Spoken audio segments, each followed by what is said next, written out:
அடுத்தவங்க நம்மளை ரொம்ப நெகட்டிவாக பேசுறதுக்கோ, நம்மளை தரம் தாழ்த்தி பேசுறதுக்கோ, நம்ம முதுகுக்கு பின்னாடி காசிப் பண்ணுறது, நம்மளோட வளர்ச்சியை தடுக்கிறது, இதெல்லாம் ஒரு பக்கம் இருக்கட்டுங்க. இதை பற்றி நம்ம எவ்வளோ பேசினாலும் அது ஓய போகிறதில்ல. நம்ம பேசியிருக்கோம், பேசுவோம், பேசிக்கிட்டே தான் இருப்போம். ஆனால் சில விஷயங்களில் நமக்கு தெரியாமல் நம்மளே நமக்கு கொண்டு வந்துக்கிற கஷ்டங்கள், இல்லைனா அன்கான்ஷியஸாக நம்ம எடுக்கிற சில முடிவுகள் எப்படி நம்மளோட வளர்ச்சிக்கும், நம்மளோட வெற்றிக்கும், நம்மளோட நிம்மதிக்கும் தடையாகுதுன்னு உங்களுக்கு தெரியுமா? இந்த மாதிரியான கண்மூடித்தனமான நம்பிக்கைகளை தான் நம்ம பயஸ், பாரபட்சமாக இருக்கிறது, ஒரே சார்பு நிலையை நோக்கி இருக்கிறது அப்படின்னு சொல்லுவோம். அதை இங்கிலீஷில் சைக்கலாஜிக்கல் பயஸ் இல்லைனா காக்னிட்டிவ் பயஸ் அப்படின்னு சொல்லுவோம். ஒரு வசதிக்காக நான் அந்த பயஸ் அப்படிங்கிற வார்த்தையை நான் யூஸ் பண்ணுறேன். ஆனால் அந்த பயஸுங்கிற வார்த்தைக்கு பாரபட்சம், சார்பு நிலை, முழு எவிடன்ஸ் இல்லாமல் ஒரு முடிவு எடுக்கிறது, இந்த மாதிரி ஒரு மீனிங் நம்ம வச்சுக்கலாம். கிட்டத்தட்ட 175 பயஸ்க்கு மேலே இருக்குது அப்படின்னு சைக்காலஜியில் சொல்கிறாங்க. இன்றைக்கி நம்ம பேச போகிறது யூஸ்வலாக நம்ம நிறைய பேர்கிட்ட பார்க்குற 4 பயஸ் பற்றி மட்டும்தான் நம்ம இன்னைக்கு பேச போறோம். இது எப்படின்னா, எனக்கு ஒரு விஷயம் பிடிச்சிருக்கு, இல்லைனா ஒரு நபரை பிடிச்சிருக்கு அப்படின்னா அதை பற்றி என்னுடைய மனசுக்கு இதமான விஷயங்களை மட்டுமே நான் சேகரிப்பேன். யாராவது அதை பற்றி ஒரு சின்னதாக நெகட்டிவாக ஒரு விஷயம் சொன்னால் கூட அதில் உண்மை இருக்கா இல்லையா அப்படிங்கிறத ஒரு செகண்டு கூட நான் யோசிக்க மாட்டேன். எனக்கு அட்வான்டேஜாக இருக்கிற மாதிரியான விஷயங்களை பற்றி மட்டும்தான் நான் யோசிப்பேன், நான் எடுத்துப்பேன், நான் தெரிஞ்சுக்கவும் ஆர்வப்படுவேன். அதுக்கு பேர் தான் கன்ஃபர்மேஷன் பயஸ்.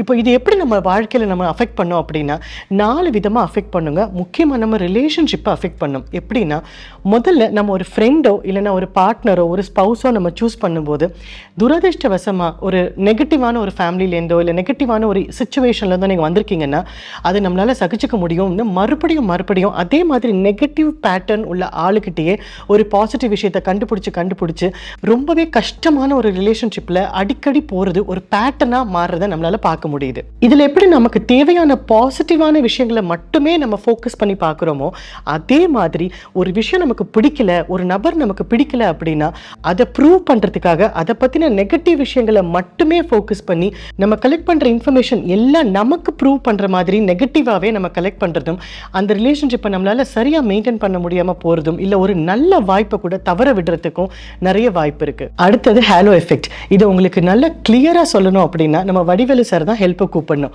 அவரோட படத்தில் ஒரு காமெடி சொல்லுவாங்க தெரியுமா,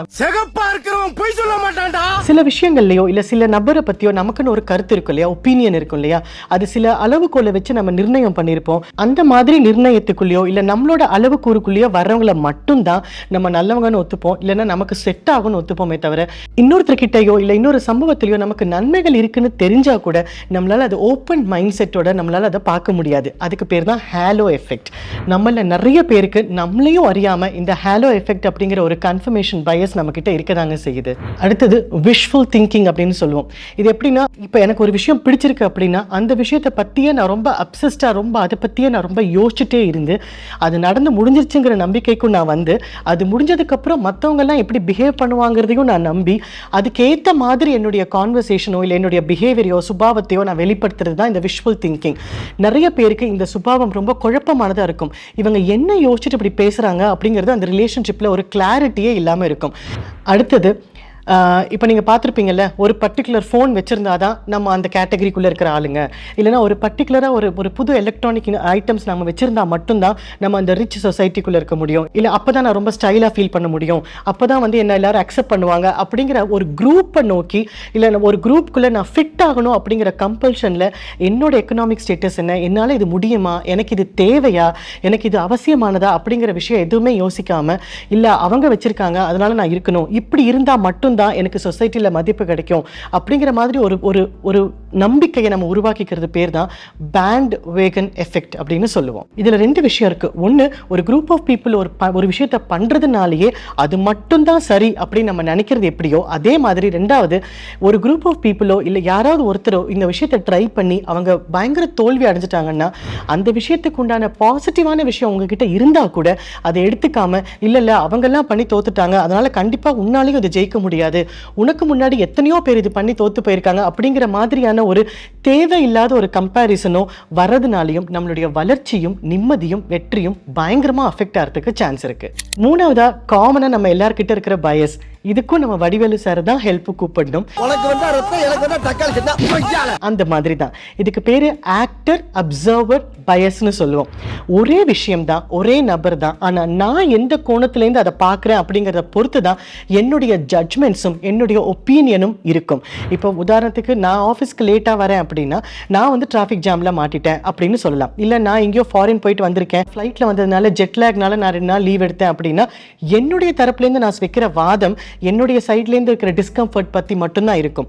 ஆனால் அதே சமயம் என் கூடயே ட்ராவல் பண்ணவங்க அவங்களும் ஆஃபீஸ்க்கு லேட்டாக வராங்க அப்படின்னா அவங்களுக்கு அக்கறை இல்லை, அவங்களுக்கு பொறுப்பு இல்லை அப்படிங்கிற மாதிரி, அதாவது தவறு ஃபுல்லாக அவங்க சைடில் இருக்கிற மாதிரி போர்ட்ரே பண்ணுறது. இதுதான் ஆக்டர் அப்சர்வர் பயஸ் அப்படின்னு சொல்லுவோம். இந்த ஆக்டர் அப்சர்வர் பயஸ்னால வர ப்ராப்ளம் என்ன அப்படின்னா, எந்த ஒரு ரிலேஷன்ஷிப்லையுமே ஒருத்தருக்கு ஒருத்தர் ரெஸ்பெக்ட் கொடுக்காத மாதிரியும் ஒரு நம்பகத்தன்மை இல்லாத மாதிரியும் எப்போவுமே ஒரு மிஸ் அண்டர்ஸ்டாண்டிங்கில் இருக்கிற மாதிரியும் ஒரு உணர்வு இருந்துகிட்டே இருக்கும். அடுத்தது ரொம்ப ஈஸியாக நம்மளால் அடுத்தவங்களை ஒரு விஷயத்தில் தவறை சுட்டி காட்ட முடியும், இல்லை அவங்க மேலே நம்ம பிளேமை போடவும் முடியும். இதனாலேயே நம்ம கூட பழகிறதுக்கு அவங்க ரொம்ப யோசிப்பாங்க.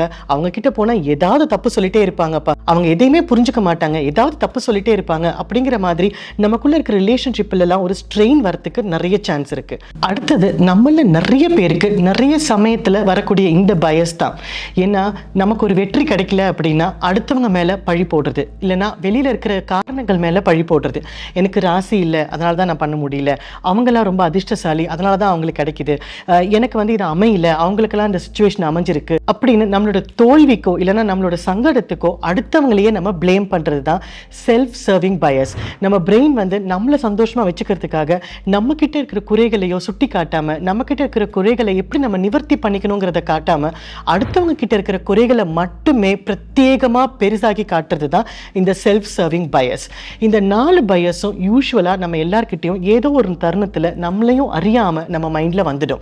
நமக்கு இந்த பயஸ் எப்பயாவது இருக்கா அப்படின்னு நம்மளே நம்ம கண்டுபிடிக்கணும் அப்படின்னா இந்த 4 விஷயங்கள் இருந்ததுன்னா எஸ் நமக்கும் ஏதோ ஒரு கட்டத்தில் இதில் ஏதோ ஒரு பயஸ் இருக்குது அப்படிங்கிறது தான் உண்மை. முதல்ல நம்மளோட சக்ஸஸ்க்கு நம்ம காரணம், நம்மளுடைய தோல்விக்கு வெளியில் இருக்கிற ஆளுங்களோ இல்லை வெளியில் இருக்கிற சூழ்நிலைகளோ சம்பவங்களும் தான் காரணம் அப்படின்னு அடிக்கடி நீங்கள் பிளேம் பண்ணுறீங்களா? இல்லைன்னா அடுத்தவங்க யாராவது சந்தோஷமாக இருக்காங்க அப்படின்னா அவங்களுக்கு அதிர்ஷ்டம் இருக்குது, அவங்களுக்கு செட் ஆகுது, சூழ்நிலை அமைஞ்சிருக்கு, அதுதான் அவங்க அப்படி பண்ணுறாங்க, எனக்கு கிடைச்சிருந்தா நானும் பண்ணியிருப்பேன் அப்படிங்கிற மாதிரி டைலாக் நீங்கள் சொல்கிறீங்களா?